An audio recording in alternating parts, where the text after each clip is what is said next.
برادران ملت اسلامیہ، السلام علیکم ورحمۃ اللہ وبرکاتہ۔ الحمدللہ الحنان المنان الذي خلق الانسان وعلمه البيان، والصلاة والسلام على رسوله سید الانس والجان وعلى آلہ واصحابہ ذوی الخیر والاحسان، اما بعد فاعوذ باللہ من الشیطان الرجیم، بسم اللہ الرحمن الرحیم۔ قل لا اسألکم علیہ اجرا الا المودۃ فی القربى،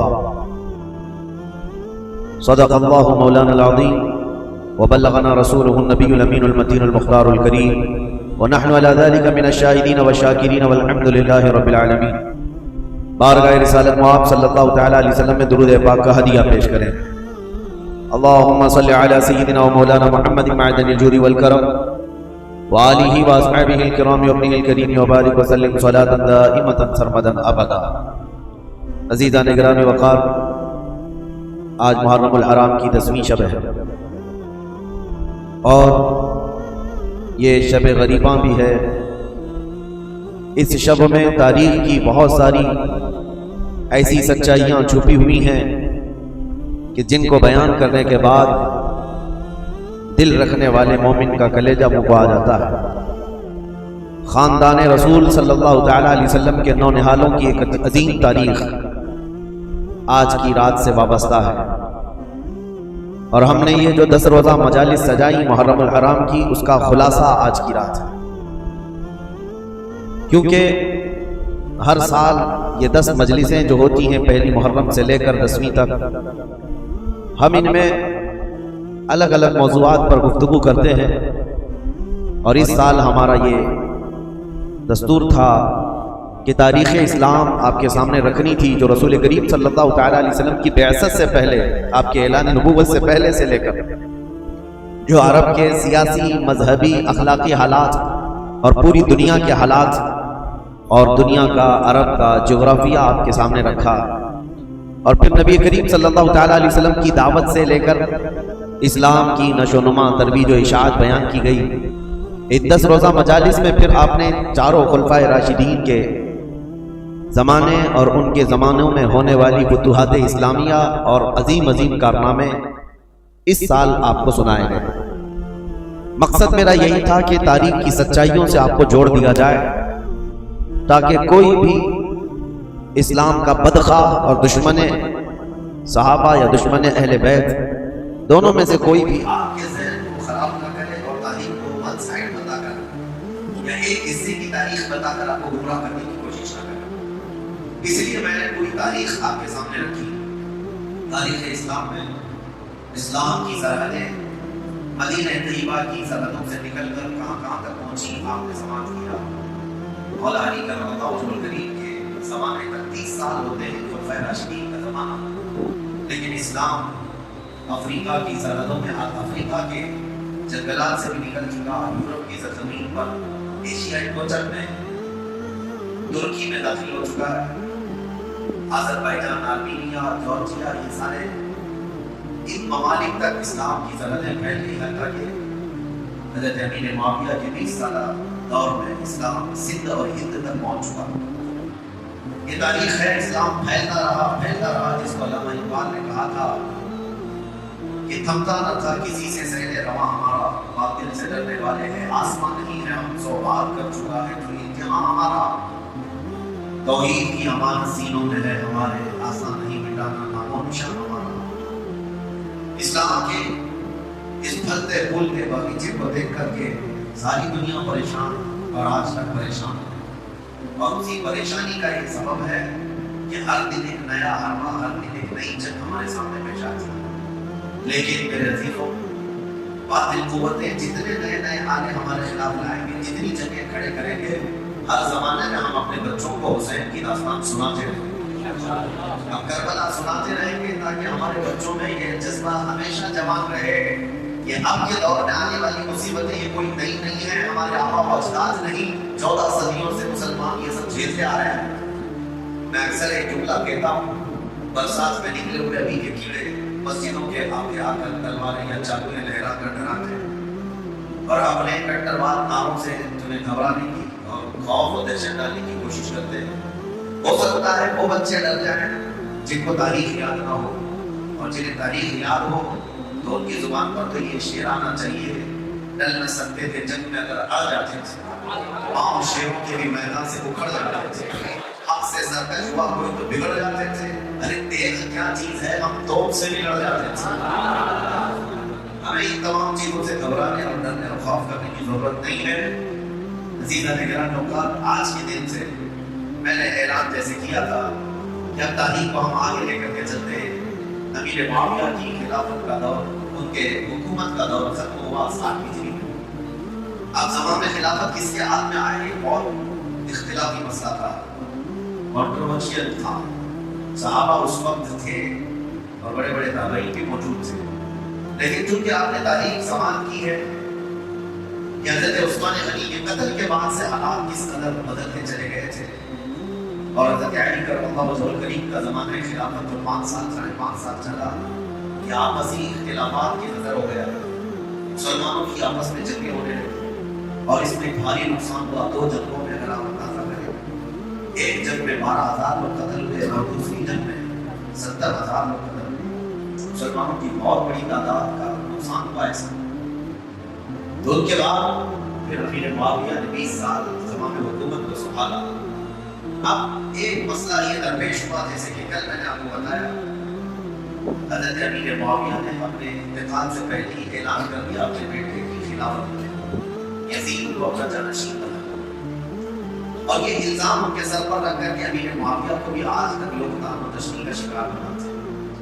حضرت امیر معاویہ کو بہت برا بھلا کہتے ہیں کہ یہ ساری ذمہ داری امیر معاویہ کے سر جاتی ہے. اگر وہ خلیفہ نہ بناتے یزید کو تو نہ کربلا ہوتا، نہ امام حسین شہید ہوتے، نہ ہی اتنے برے حالات ہوتے. یہ ساری چیزوں کے ذمہ دار امیر معاویہ ہیں.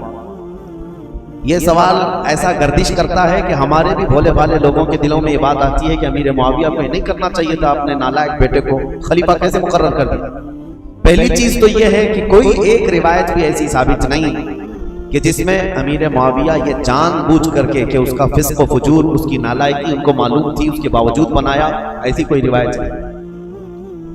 ان کے زمانے میں یا ان کے سامنے یزید کا فسق و فجور علل اعلان نہیں تھا، ورنہ تو وہ صحابی رسول ہیں. ان کے بارے میں اس طرح کا طعن و تشنیع کرنے سے صحابی رسول کے عدل پر اعتراض اٹھ جائے گا. ان کے علم میں یہ چیز نہیں تھی، پہلی بات تو یہ ہے. اور اگر سوال یہ ہو ان کے اوپر کہ اگر وہ نہ بناتے تو اتنا سارا معاملہ ہی نہیں ہوتا، تو سوال تو حضور پاک صلی اللہ تعالیٰ علیہ وسلم کی ذات پر بھی تم کرنے لگ جاؤ گے. اعتراض کرنے والوں سے کہہ رہے ہیں کہ حضور صلی اللہ تعالیٰ علیہ وسلم تو مخبر صادق ہیں، غیب کی خبریں جاننے والے رسول کریم صلی اللہ تعالیٰ علیہ وسلم کو جبرائیل امین نے یہ امام حسین کے بچپن میں اطلاع دے دی تھی کہ ان کو آپ کی امت قتل کرے گی. یہ روایت تو سنیں نا، بچپن میں امام حسین کی شہادت کی خبر مشہور ہو گئی تھی. تو رسول کریم صلی اللہ تعالیٰ علیہ وسلم کو یہ معلوم تھا کہ امام حسین شہید ہونے والے ہیں، تو کیا یہ نہیں معلوم ہوگا کہ کس کے ذریعے سے قتل ہونے والے ہیں؟ تو یزید کے ذریعے سے اگر امام حسین قتل ہونے والے معلوم ہیں حضور کو، تو حضور صلی اللہ تعالیٰ علیہ وسلم امیر معاویہ کو بلا کے وصیت کر جاتے کہ اے معاویہ، جب تیرے گھر کوئی بیٹا پیدا ہو یزید، اس کو خلیفہ کبھی نہ بنانا ورنہ میرا نواسہ قتل ہو جائے گا. نبی کریم صلی اللہ تعالیٰ علیہ وسلم نے امیر معاویہ کو اس طرح کی کوئی وصیت نہیں کی. تو اعتراض کرنے والے یہ بھی کر سکتے تھے یا یہ بھی کریں گے کہ رسول اللہ صلی اللہ تعالیٰ علیہ وسلم نے وصیت نہیں کی معاویہ کو، جس کی وجہ سے کربلا جیسے حالات پیش آ گئے اور حسین اعظم کا قتل ہو گیا. بلکہ میں تو یہ کہوں گا جن کی عقل ٹھکانے پر نہیں ہے وہ تو یہ بھی اعتراض کریں گے اللہ کی ذات پر، اللہ نے یزید کو پیدا ہی کیوں کیا؟ کیا رب تعالیٰ نہیں جانتا تھا؟ اللہ رب العزت کے علم میں ہر شے ہے. معاملہ یہ ہے میرے عزیزوں، اور سارے معاملات اگر تم کسی پرٹیکولر ایک ہی آدمی پر اعتراض کرو گے تو یہ حالات اور تقاضے کے مطابق نہیں ہے. بہت سارے معاملات ایسے ہیں جو اس روئے زمین پر صرف امتحان کے لیے لائے گئے ہیں. یہ دنیا دار العمل ہے، یہ دنیا دار الامتحان ہے. یہاں ہر کوئی اپنا امتحان دینے آیا ہے، اور جو سوالات اس طرح کی گردش کرتے کچھ ان کی طرف سے کچھ ان کی طرف سے. آپ کو پتا ہے اللہ کا کروڑوں احسان ہے کہ رسول کریم صلی اللہ تعالیٰ علیہ وسلم کی حدیث یاد کرو حضور صلی اللہ علیہ وسلم نے حضرت علی سے فرمایا تھا کہ اے علی، ایک جماعت ایسی ہوگی جو تم سے محبت میں مبالغہ کرے گی، غلو کرے گی، اوور کرے گی اور گمراہ ہو کر دوزخ میں جائے گی، اور ایک جماعت ایسی ہوگی جو تم سے دشمنی کرے گی، نفرت کرے گی اور وہ بھی دوزخ میں جائے گی۔ بس وہ لوگ جنتی ہیں جو درمیان میں ہیں، حضرت علی رضی اللہ تعالیٰ عنہ کی ادنا برابر بھی توہین نہیں کرتے اور ان کی محبت میں، عقیدت میں اتنا غلو نہیں کرتے کہ ان کو نبی کے درجے تک پہنچائیں، اور اس جماعت کا نام اہل سنت و جماعت ہے۔ اور الحمدللہ ہمیں اس بات کا فخر ہے کہ ہم مولا کائنات علی مرتضیٰ کی تعظیم کرتے ہیں، تکریم کرتے ہیں، لیکن نبوت کے درجے تک نہیں پہنچاتے۔ اب یہ معاملہ، اور کچھ جماعت ایسی ہے جو حضرت علی کا ہمیشہ طعن و تشنیع کرتے رہتی ہے، گستاخیاں کرتی رہتی ہے۔ تو اے سنیو، تم فخر کرو، نہ تمہارا شمار اللہ نے کھٹملوں میں رکھا ہے نہ چوہوں میں رکھا۔ الحمدللہ کہ رسول پاک صلی اللہ تعالیٰ علیہ وسلم کے ان شیروں میں ہمارا شمار ہے جو حق بولتے ہیں اور ہر حق پر قائم رہتے ہیں۔ ہوتا یہ ہے کہ ادھر سے بھی ادھر سے بھی فساد مچایا جاتا ہے۔ حضرت علی کے خلاف کچھ جماعتیں بولتی ہیں، حضرت امیر معاویہ کے خلاف کچھ جماعتیں بولتی ہیں۔ اب حضرت علی رضی اللہ تعالیٰ عنہ اور کربلا کے واقعات کے متعلق جو لوگوں کو پیٹ میں درد ہے اور یہ کہتے ہیں، یہ مولانا لوگ بڑے بڑے واقعات سناتے ہیں، لمبی داستانیں سناتے ہیں، کربلا کے میدان میں یہ ہوا وہ ہوا۔ حسین اعظم کربلا کے میدان میں گئے تھے، ان کے سامنے ان کے بچے شہید ہو رہے تھے، کٹ رہے تھے، اور حسین کون ہے؟ رسول اللہ کے نواسے۔ حسین کون ہے؟ علی کے بیٹے۔ حسین کون ہے؟ فاطمہ کے جگر گوشت۔ ان کے ساتھ نسبتیں رضوان اللہ تعالی علیہ مجمعین۔ اتنے بڑے حسین اعظم اور صحابی رسول ہیں جس کے درجے کو کوئی غوث بھی نہیں پہنچ سکتا۔ یہ بات تو طے ہے۔ اب یہ سوال چوہوں کی طرف سے جو یہ کہتے ہیں کہ جب کربلا کے میدان میں وہ اپنے بچوں کو نہیں بچا سکے تو پھر کوئی غوث اور کوئی قطب، کوئی ولی تمہارے پکارنے پر تمہاری مدد کیسے کر سکتے ہیں؟ تو ہمارا بھولا بھالا جوان جس کو پٹی پڑھا دی جاتی ہے وہ سمجھتا، ہاں کربلا کے میدان میں جب حسین اپنے بچوں کو نہیں بچا سکے تو پھر دوسرے ولی کیا بچائیں گے، اور کیوں ہم دوسرے اولیاء کو پکاریں گے مدد کے لیے؟ یہ اس طرح کے شوشے چھوڑے ہوئے ہیں۔ پہلے تو ان ظالموں کو یہ جواب دو، حسین اعظم رضی اللہ تعالیٰ عنہ کو کربلا کے میدان میں جان بچانے کے لیے نہیں بھیجا گیا تھا، بلکہ اپنی جان دے کر اسلام بچانے بھیجا گیا تھا۔ وہ وہاں جان بچانے نہیں گئے تھے، بلکہ اپنی جان کی قربانی دے کر اسلام بچانے گئے تھے۔ اگر وہ کوشش فرماتے، یقیناً پورا دریائے فرات ان کے قدموں پر موجے مار رہا ہوتا۔ حقیقت بات ہے میرے عزیزوں، وہ دارالامتحان میں تھے، امتحان کے وقت وہ امت کو ایک عظیم درس دینے گئے ہوئے تھے۔ اس سے یہ ثابت نہیں ہوتا کہ وہ مدد نہیں کر سکتے، یہ مدد نہیں کر سکتے۔ ہم بغداد شریف میں تھے اور واپس آئے زیارت کے، ایک صاحب سے ہماری ملاقات ہوئی، انہوں نے کہا اچھا مولانا بغداد سے جا کر آ رہے ہیں، آپ کی جماعت تو غوث پاک کہتی ہے۔ کہا بالکل، وہاں تو اتنے بم برس رہے ہیں، سنا ہے وہاں تو مسلمانوں کا قتل ہو رہا ہے، کتنے تو وہاں پر میزائل داغے جا رہے ہیں۔ کہا ہاں سنا ہے، ہو بھی رہا ہے، حقیقت ہے، ہم دیکھ کر کے بھی آئے۔ کہا تو پھر غوث کیا کر رہے ہیں آپ کی؟ کیا ان کو بغداد والوں سے محبت نہیں ہے؟ میں نے ان سے سوال کیا، غوث پاک کو بغداد والوں سے جتنی محبت نہیں ہوگی، اس سے کروڑوں درجے اللہ کو مومنوں سے محبت ہے۔ میں پوچھا اللہ کیا کر رہا ہے؟ یہ ولی کا مقام بعد میں ہے، اللہ کیا کر رہا ہے؟ کیا اللہ تعالیٰ کو ان مومنوں سے محبت نہیں ہے؟ نادانوں، اگر یہی سوال کرنا ہو تو پھر بدر میں، احد میں، خندق میں، ہر جگہ سوال یہ کرنا پڑ جائے گا کہ رب تعالیٰ نے مومن جماعت کی نصرت کیوں نہیں کی؟ جب دارالامتحان میں ہوتا ہے کوئی امتحان کے میدان میں، تو یہ نہیں دیکھا جاتا کہ اس کی جان بچ رہی ہے یا کون بچا رہا ہے، بلکہ یہ دیکھا جاتا ہے کہ اس کے قدم کتنے مضبوط ہیں۔ استقامت کا امتحان ہوتا ہے۔ بہرحال سوالات بہت، اعتراضات بہت، اور ہمارا وقت اس میں ختم ہونا چلے جائے۔ ہم تاریخ کی طرف آتے ہیں۔ معاویہ بن ابی سفیان رضی اللہ تعالیٰ عنہما، ان کے انتقال کے بعد یزید تخت خلافت پر بیٹھ گئے، جبکہ بڑے صحابہ کی منظوری نہیں تھی، اتفاق نہیں تھا، اور جو صحابہ موجود تھے اس میں حضرت عبد الرحمن بن ابو بکر، حضرت ابو بکر صدیق کے بیٹے عبد الرحمن، حضرت عمر کے بیٹے عبداللہ، حضرت زبیر کے بیٹے عبداللہ بن زبیر، یہ بڑے صحابہ اس وقت تھے، اور حضرت حسین ابن علی رضی اللہ تعالیٰ، ان چاروں نے انکار کر دیا تھا کہ یزید کی تولیت یا اس کی خلافت کو ہم تسلیم نہیں کرتے۔ اب مسئلہ یہ ہوا کہ یزید بیٹھتے ساتھ ساری جگہوں پر خط لکھنے شروع کر دیے کہ میری بیعت لے لو، اپنے باپ میرے باپ نے اعلان کیا ہے اپنے انتقال سے پہلے، لہٰذا میں امیر المومنین۔ کوفہ میں، بصرہ میں، سب جگہ یزید کی بیعت شروع ہو گئی۔ اب مسئلہ آ جاتا تھا مدینے کا، اور یہ چاروں بڑے صحابہ مدینے میں تھے، تو یزید کو ڈر انہی لوگوں سے تھا کہ یہ چار لوگ اگر منع کر دیے اور انکار کر دیے تو پورے حجاز میں میرا بیڑا غرق ہو جائے، اور ان چاروں میں کوئی ایک بھی کھڑا ہو گیا اپنے خلیفہ ہونے کا اعلان کرتے ہوئے تو آدھی دنیا ان کی طرف مائل ہو جائے گی، اس لیے کہ یہ چاروں بڑی عظمت والے ہیں، ایک صدیق اکبر کا بیٹا، ایک فاروق اعظم کا بیٹا، ایک حیدر کرار کا بیٹا، ایک عبدالزبیر رضی اللہ تعالیٰ عنہ کا بیٹا، تو یہ عشرہ مبشرہ کے بیٹے ہیں اور ان کی نسبتیں بھی بڑی ہیں، اور یزید کہاں، اس کی کون سی نسبت ہے؟ یہ تو حضرت امیر معاویہ رضی اللہ تعالیٰ عنہ کے گھر میں ان کی امارت کے زمانے میں پیدا ہوا، یعنی جب وہ گورنر تھے اس زمانے میں پیدا ہوا۔ ان چاروں صحابہ سے عمر میں بھی چھوٹا، اور عمل کا تو دور دور تک کوئی واسطہ ہی، کیونکہ تاریخ میں یہ ساری چیزیں محفوظ ہیں آج بھی۔ یزید دن رات عیاشی میں مبتلا رہا، کیونکہ اس نے عمارت دیکھی تھی اور مالداری دیکھی تھی، جس کی وجہ سے اس کے فسق و فجور کا سب بعد میں لوگوں کو پتا چلا جب وہ تخت پر بیٹھا، بندروں کو کھلانا، نچانا، کبوتر بازی کرنا اور باندیوں سے اور غلاموں سے رقص کروانا، یہ ساری چیزیں اس کے ساتھ موجود تھی۔ اب یہ خبریں جب مشہور ہو گئی تو کیا جو رسول اللہ کے صحابہ ہیں ایسے شخص کو امیر تسلیم کر سکتے تھے، جنہوں نے خلفائے راشدین کا زمانہ دیکھا، جو چاروں خلفاء کا زمانہ دیکھے ہوں اور جو خود رسول اللہ کو دیکھے ہوں، تو وہ اس عظیم اسلام کے دامن میں کسی ایسے شخص کو برداشت کر سکتے تھے؟ ہمارا اور تمہارا حال الگ ہے، ہم نے ہر طرح کے امیروں کو دیکھا ہے، ہر طرح کے حاکموں کو دیکھا ہے، چوروں کو بھی دیکھا ہے، ڈاکوؤں کو بھی دیکھا ہے۔ ہمارے سامنے کسی نئے لیڈر کو لا کر اس کی تعریف کر دی جائے تو ہو سکتا ہے پھسل جائیں، کیونکہ بروں کو ہی دیکھتے آئے۔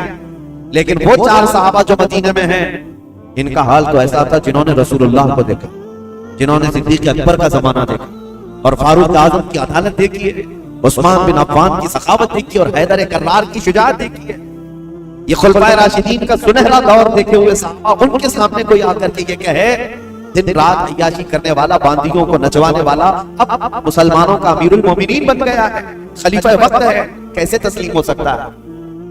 ہوا یہ کہ اس نے بلا کر مشورہ لیا۔ مدینے میں اس وقت جو گورنر تھے ولید بن عقبہ، ولید بن عقبہ کو اس نے ایک خط لکھا اور کہا یہ جو بڑے لوگ موجود ہیں مدینے میں ان کو بلاؤ، عبد الرحمن بن ابو بکر، عبداللہ بن عمر، کر کے ان کو میری بیعت لے لینا، تم وکیل بن جاؤ۔ ابھی تک حضرت امیر معاویہ کے انتقال کی خبر مدینے نہیں پہنچی تھی، سب جگہ مشہور نہیں ہوئی تھی، تو یزید کا خط آیا ولید بن عقبہ کے ہاتھ۔ ولید بن عقبہ ایک نرم دل آدمی تھا، لیکن پڑھتے ہی خط کو کانپنے لگ گیا، کہا یہ تو بہت بڑا کام ہے میرے سر پر جو ڈالا گیا ہے، یزید کو تو یہ لوگ تسلیم کر ہی نہیں سکتے، کیا کیا جائے؟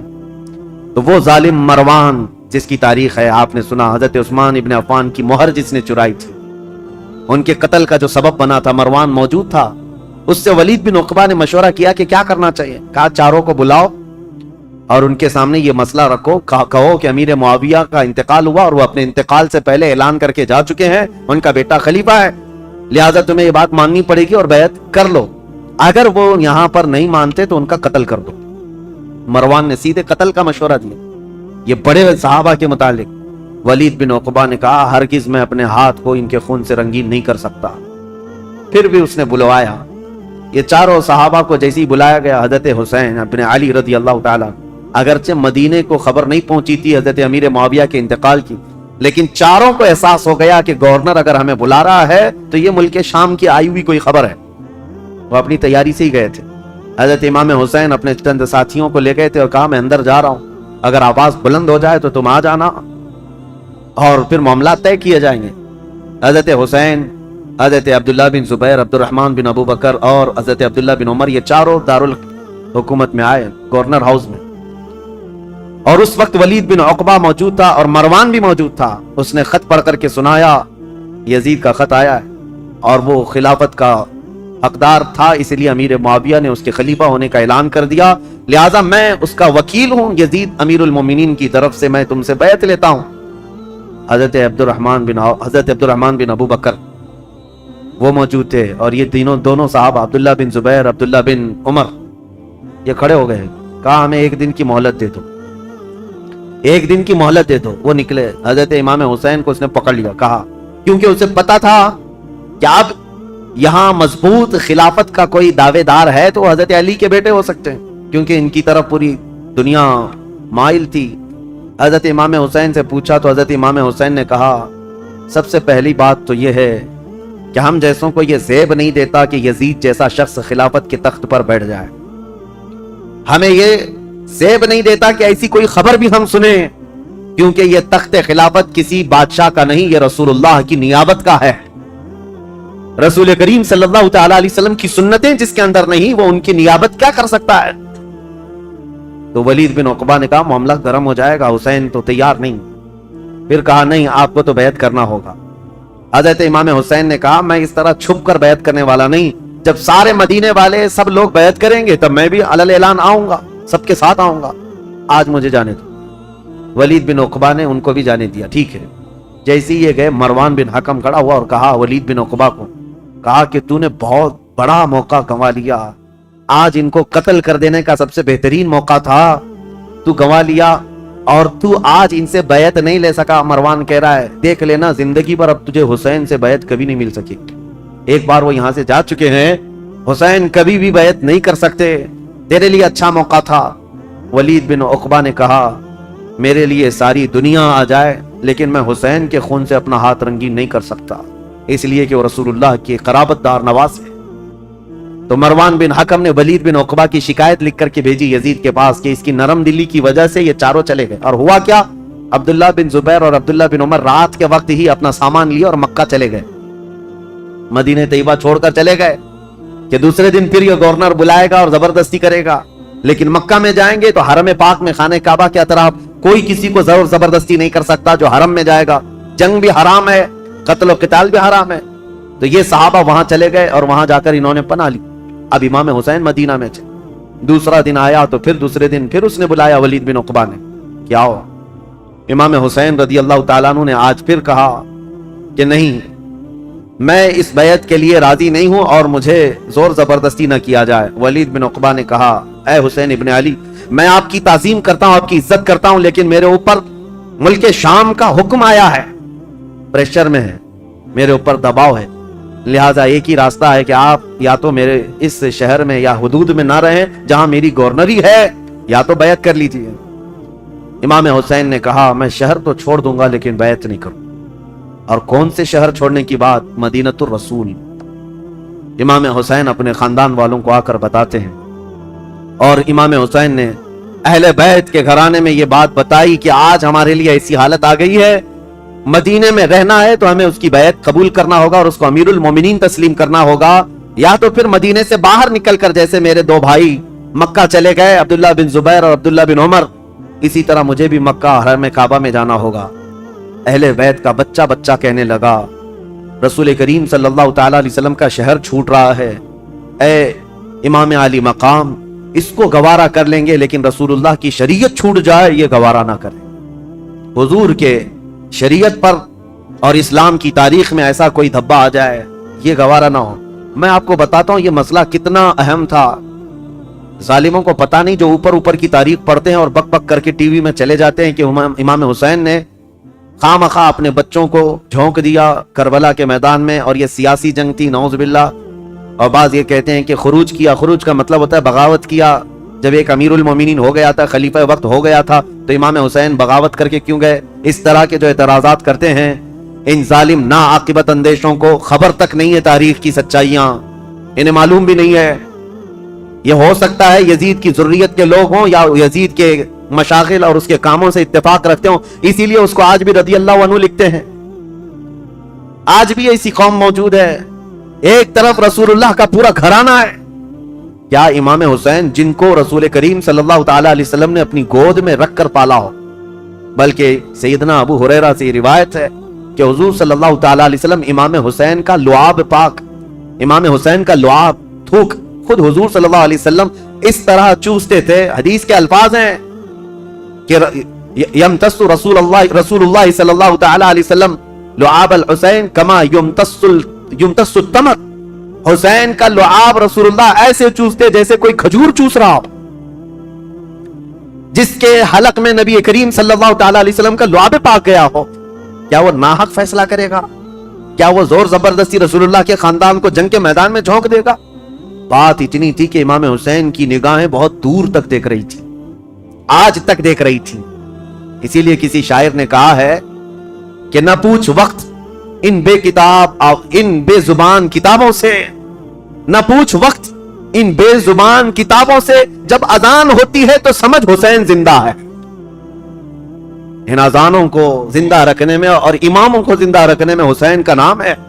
حسین کی نگاہ، حسین ابن علی رضی اللہ تعالیٰ عنہ کی نگاہ یہاں تک دیکھ رہی تھی۔ مسئلہ اتنا نہیں تھا خلافت کا، بلکہ میں تو کہتا ہوں ہر آدمی کے پاس جب یہ آپشن رکھ دیے جائیں کہ آپ کے بچے محل میں رہیں گے، آپ کا فیوچر حسین ہے، وزارت ملے گی، سب کون چھوڑتا ہے؟ اگر امام حسین مان لیتے، جانتے ہو یزید کتنی خاطر مدارات کرتا، امام حسین کے لیے بہت بڑا مقام رکھتا، ان کے لیے نذرانے، وظیفے اور ان کے گھرانے کے لیے شاہانہ انداز میں سارے انتظامات رکھتا، کیونکہ جس سے خطرہ تھا جب وہ اس کے مطیع و فرمان بردار ہو جاتے تو حسین ابن علی رضی اللہ تعالیٰ عنہ کے لیے یزید خزانے کھول دیتا، اور یہ امام حسین کو معلوم تھا کہ میرے مان لینے سے یزید تو میرے لیے خزانے کھول دے گا۔ لیکن امام حسین کی نگاہیں بہت دور تک دیکھ رہی تھی، آج تک کے لیے دیکھ رہی تھی۔ آج میں آپ سے پوچھتا ہوں میرے عزیز، یہ مصلی امامت ہے، نماز پڑھنے والے جیسے بھی ہوں، مقتدی ہزار قسم کے آتے ہیں، کوئی داڑھی چھلا، کوئی ٹوپی کے بغیر، کوئی پتہ نہیں کیا کیا چیزیں کیا ہوا، سب آتے ہیں، ان کو کوئی نہیں پوچھتا۔ لیکن امامت کے مصلی پر جو کھڑا ہے اس کے اوپر سے نیچے تک ساری چیزیں دیکھتی ہے آج بھی قوم۔ اگر کوئی شخص چوری میں مشہور ہو جائے تو میں آپ سے کہتا ہوں کیا چور کو آپ اپنا امام بنا لیں گے مسجد کا؟ کسی کا زنا مشہور ہو جائے تو کیا آپ اس کو امام بنا لیں گے؟ نہیں، آپ یہ کہیں گے میں جیسا تیسا ہوں لیکن امام نہیں۔ امام ایسا نہیں، چور، ڈاکو اور لٹیرا ہم امام نہیں بناتے۔ میرے عزیزو، یہ جو تمہارے اندر فکر ہے یہ حسین ابن علی کی دی ہوئی ہے، یہ صدقہ ہے امام علی مقام کا، احسان ہے ان کا پوری دنیا میں، انہوں نے یہ چھاپ چھوڑی ہے کہ ہم آج مسجد کے اس مصلی کے لیے بھی پرہیزگار ڈھونڈتے ہیں اور شریعت کا پابند ڈھونڈتے ہیں۔ اگر امام حسین اس وقت یہ کر جاتے، یزید کے ہاتھ میں دے کر بیعت کر لیتے، تو آج کوئی بھی اس بات کو دلیل بنا لیتا، میاں آپ فلاں امام پر اعتراض کر رہے ہیں، رسول اللہ کے نواسے نے امام مان لیا تھا شرابی کو، تو ہم کیوں نہیں امام بنا سکتے؟ ہر ایک کے لیے دلیل بن جاتی۔ اسی لیے میرے عزیزو، خالی وہ وقتی جنگ نہیں تھی، قیامت تک کے لیے فیصلہ تھا، قیامت تک کے لیے دلیل بننے والا تھا ان کا عمل۔ اسی لیے امام حسین کو بہت بڑا فیصلہ لینا پڑا، بہت بڑا فیصلہ لینا پڑا۔ اگر میرے نکلنے سے صرف میرے گھر کا ہی مسئلہ تھا تو یہ الگ بات ہے، لیکن میرے نکلنے سے آنے والی نسلوں کے لیے بھی ہے تو مجھے ہزار بار سوچنا پڑے گا۔ امام حسین کے سامنے یہ چیلنج تھا کہ وہ رسول اللہ کے نواسے، جن کے لیے میرے آقا نے یہ فرمایا حسین منی وانا من الحسین، حسین مجھ سے ہیں اور میں حسین سے ہوں، اس کا مطلب یہ ہے رسول اللہ کی شریعت حسین سے ہے، رسول اللہ کا دین حسین سے ہے۔ تو جب امام حسین سے پورا دین وابستہ ہے تو پھر امام حسین کو بہت سوچ کر کے قدم اٹھانا تھا۔ ظالموں، خالی صرف اتنا بک بک کہہ دینا کہ وہ خواہ اپنے خاندان کو میدان جنگ میں جھونک دیے اور سیاسی جنگ تھی یا بغاوت کیا، اپنی آخرت خراب کرتے ہو، اپنی آخرت برباد کرتے ہو، تمہیں خبر بھی نہیں ہے۔ تمہارے ساتھ اگر ایسے معاملات آ جائیں تب پتا چلے گا، دین کی تھوڑی بہت بھی سوجھ بوجھ رکھتے ہو تو ایسی حرکت کبھی نہیں کر سکتے۔ اب امام حسین گھر والوں کو آ کر بتاتے ہیں، گھر والے تیار ہوئے، ٹھیک ہے مدینہ رسول چھوڑ کر جائیں گے۔ اور وہ رات بھی آ گئی جب رسول اللہ کا یہ عظیم نواسہ مدینے سے رخصت ہو رہا ہے، جہاں ان کی پیدائش ہوئی۔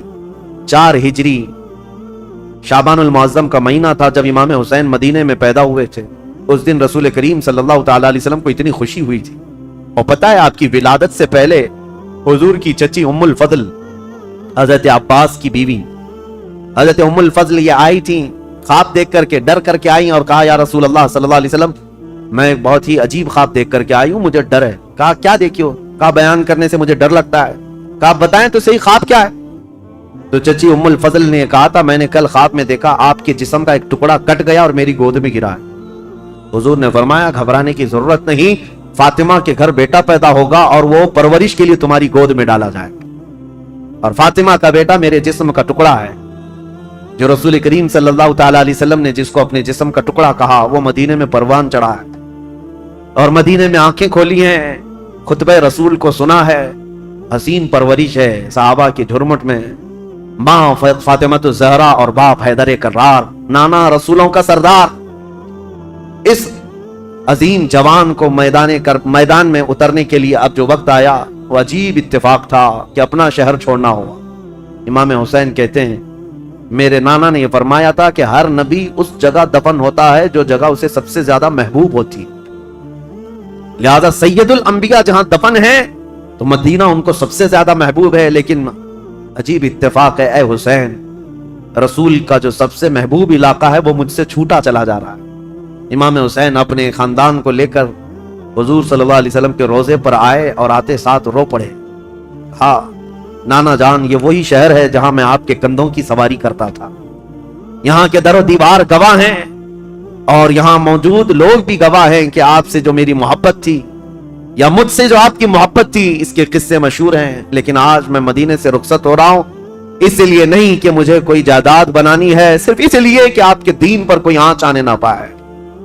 امام حسین حضور اکرم صلی اللہ تعالیٰ علیہ وسلم کے روضہ اطہر سے اجازت لیتے ہوئے نکلے تھے۔ مدینے والے کہتے ہیں وہ عجیب سما تھا کہ مدینے والے دیکھتے رہ گئے۔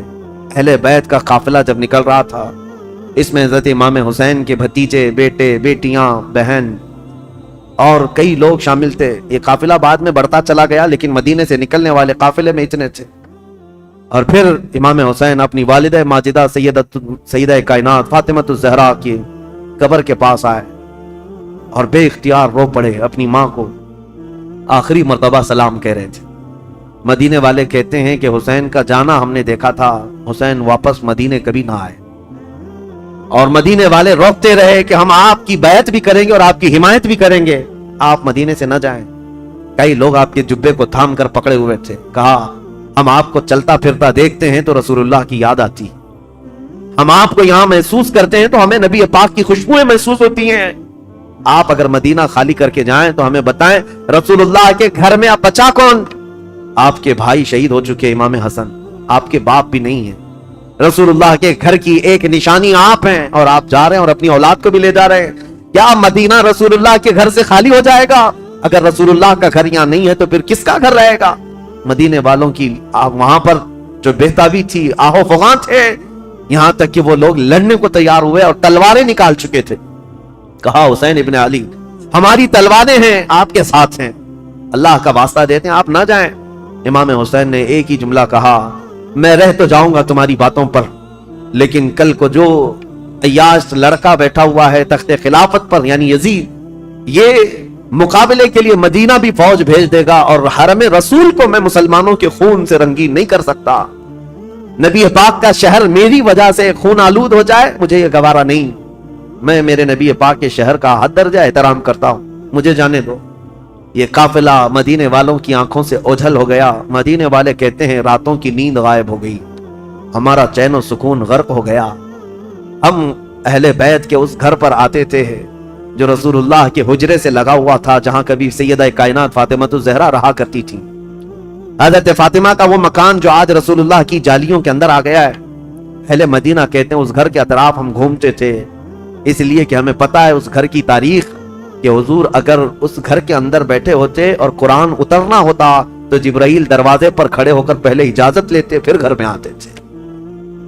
دوسری جگہوں پر جبرائیل امین براہ راست حضور پر وحی لے کر آتے تھے، آیتیں لے کر آتے، لیکن جب فاطمہ الزہرا کے گھر میں حضور ہوتے تھے تو جبرائیل اجازت لے کر آتے تھے۔ اہل مدینہ کہتے ہیں وہ گھر خالی ہو چکا تھا، اس گھر کے اندر اب کوئی نہیں تھا۔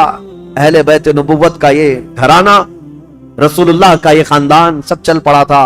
مدینے والے کہتے بھی تھے کہ کیسا وقت آ گیا کہ آج نبی پاک نے جس مدینے کو عظمت کا بلند مقام دے دیا، اس مدینے میں ان کے ہی گھر کے لوگ رہنے کے لیے آج پریشان کیے جا رہے ہیں، ستائے جا رہے ہیں، اور یہاں سے ہجرت کرنے پر مجبور کیے گئے۔